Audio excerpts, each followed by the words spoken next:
banana pudding. So we started out with the chess cookies that we've got on there.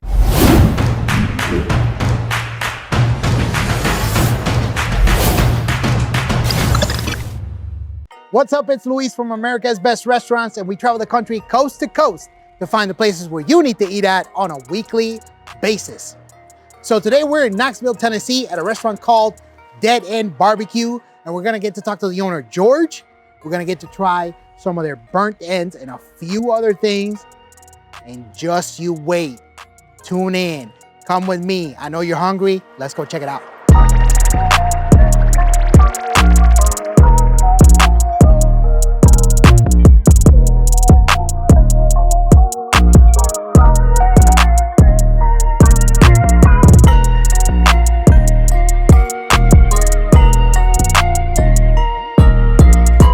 All right, everybody, so now we are inside Dead End BBQ. We're here with George, who's the owner. So George, thank you for having us, appreciate it. So I wanted to start right off the bat. Tell me, where does the name Dead End BBQ come from? Well, it's literally a dead end street. In 2000, we as neighbors said, how can we all get together?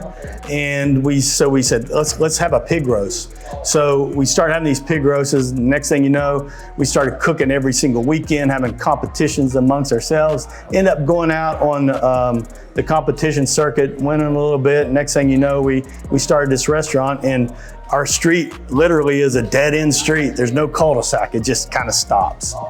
So that's where the name comes from. That's very, very interesting. Now, I know you told me that you did some of the local competitions, also some of the national ones. And from what I understand, your chicken is pretty solid, right?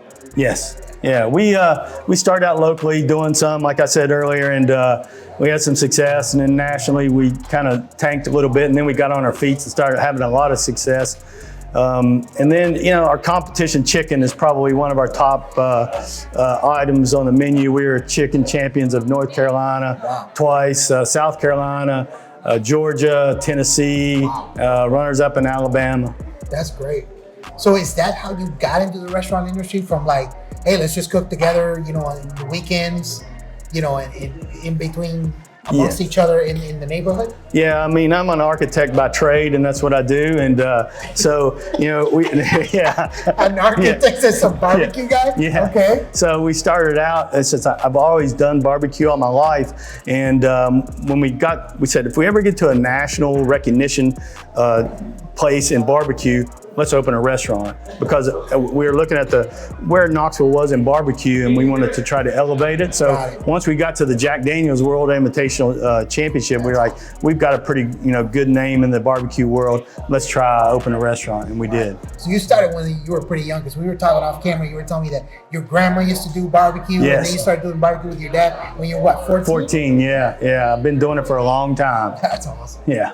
That's really, really cool. What's your favorite thing out of just barbecue in general? Yeah, I think the greatest thing about barbecue is that the interaction you have with people around a smoker or a grill. I mean, immediately when you're at a place and that you open that lid, everybody attracts to you, the smells, and just meeting people all across the United States that have, everybody barbecues, everybody coaches, so we all got one thing in common that we can all do. But I think we try to make it where everybody understands how to barbecue from us. Okay. We do cooking classes here every year. Really? Yeah. Every year? Yeah, it's That's awesome. Yeah. How often do you do it? Is it once per year? Or at least once a year. Okay. So we've done them with the University of Tennessee Ag Campus, and so it gives us a little bit more name recognition. Okay. So is it, when you guys do the classes, is it something specific you show people how to make, or you gotta kind of give them like the basics of barbecue and how you can use that to create what you? Yeah, we cater them for beginners, okay, or advanced people that are getting ready to go into competition, or a backyard person, or we even done tailgates classes where we pick a menu items for each game and kind of go through that process, how to do it. So very cool. Yeah, that's really cool. Really cool. Glad that you guys do that to give back and everything. That's awesome. I mean, cooking barbecue, that's an art form. It is. It really is. Yes. That's awesome. All right, so let's get to the food. And I mean, we have monstrous plates here. That's probably what they're called in the menu.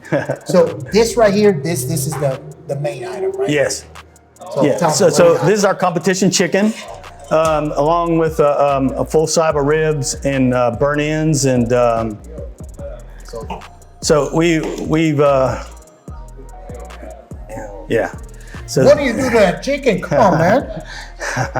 I can't tell you. You got to take a And I class. respect that. That's so good. Well, I appreciate that. Yeah. It's got a very unique flavor. Right. Yeah. Very unique. Yeah. It's a lot of it's a whole long process. And that thing was cooked for almost 2.5 hours, and smoked and wrapped and dipped and based and all this thing. So and there's some techniques that we use to make sure it's tender all the time. Phenomenal. Yeah. Phenomenal. And these are, you told me that These you are guys burnt known ends. to- Yes. For the burnt ends, right? Yeah, so you got the flat and the point of the burnt end sits on top of it, and you separate the two, and then you slice those up into cubes, and we You see his face right now? Yeah. You see this right now?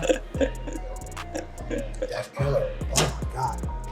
Yeah, we kind of introduced a brisket into Knoxville, and then once we got that established, a sliced brisket, we introduced the burnt ends, and our brisket sales are just through the roof. I like how you're so modest, man.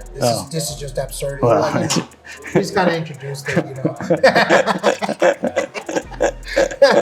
So now that I tried these two, I gotta try this. Well, you got to get one that got a little bit more meat on it than that.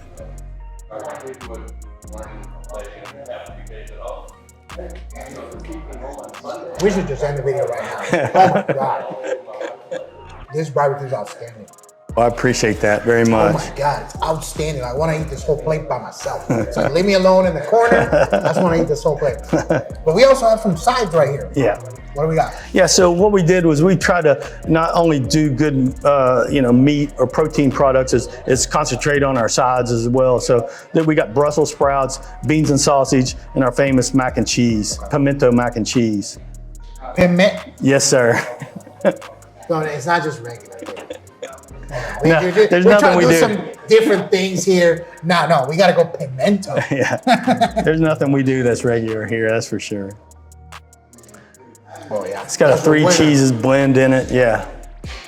Okay, and then what is happening here right now? So what is this? That's the biggest nachos in town. So, I mean, we wanted to try to bring our barbecue into that. So it isn't like a traditional nacho. We got layers of queso on this, layers of meat, layers of bean, layers of cheese, all through the thing. Top it with onion straws. We make our own salsa in the back every day, so. Okay, has any single person ordered this and finished it? Not that I'm aware of, but I imagine there are some people that probably could coming This in here is sometime. crazy, man. This is crazy, and I'm still savoring just that glaze of the rib. I wish you could. I wish you could be here with me, but we'd probably fight because I'm gonna eat all this. That's amazing. This is just a monster. I'm assuming this is super popular too, right? Yes, it is, and especially for like people coming in for a football game or 2 miles from campus or a basketball game. Everybody get this as a great sharing menu item, and they can get in and out, head to the game. That's awesome.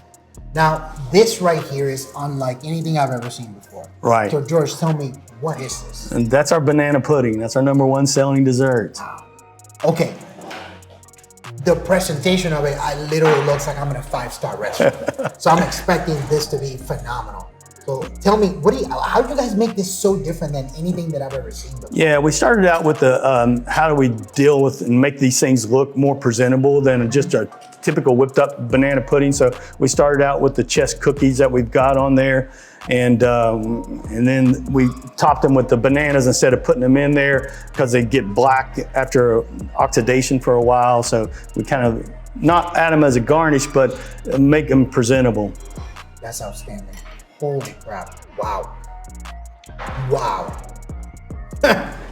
You're not playing around here. I appreciate that. You're not. Yeah. This, I'm so blown away. So blown away. 1000% certified legit. And look, everybody, if you're looking for a restaurant like Dead End BBQ, if you like restaurant content, make sure you hit the subscribe button, hit that bell notification so you know whenever we drop a new episode. George, I'm super blown away. Tell the people watching, how can they find out more information about your restaurant? You can go to our website, deadendbarbeque.com. We're on Facebook, Twitter, and Instagram. Please follow us on one of those, and you can get all the information you need from us. Love it. And the best thing though, come here. You need to come here. What's the address? Thank you. 3621 Sutherland Avenue, Knoxville, Tennessee. Love it. So come to Knoxville. Look, if you're local, you need to be here on a weekly basis, if not multiple times a week. Okay? If you're traveling, I don't care what direction you're going, come to Knoxville. Come to Dead End BBQ. You just got a straight up dead end here. Come get this barbecue. Come get this banana pudding. Are you kidding me? This changed my life right now. All this stuff.